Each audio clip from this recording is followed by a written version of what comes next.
بقي 20 يوم وينتهي موسم الوسم، هذا الوسم الحسابي. أما الواقعي فبقي على الوسم 40 يوما، لأن 20 يوما من المربعانية داخلة في حيز الوسم. ومعنى ذلك أن الأمطار في أول المربعانية تنبت ما ينبته الوسم، فالوسم ينبت كل شيء والكمأة بين قوسين زبيدي، وأول المربعانية تنبت كل شيء والكمأة بين قوسين الخلاسي، الزبيدي الوليدي والخلاسي الراسي.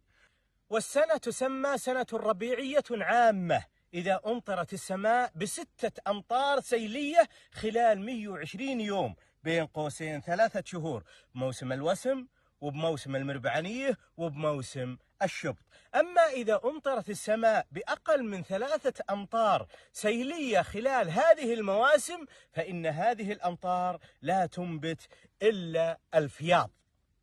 والأمطار اللي نزلت علينا كانت أمطار غزيرة، إلا أنها أمطار خاصة على أماكن متفرقة.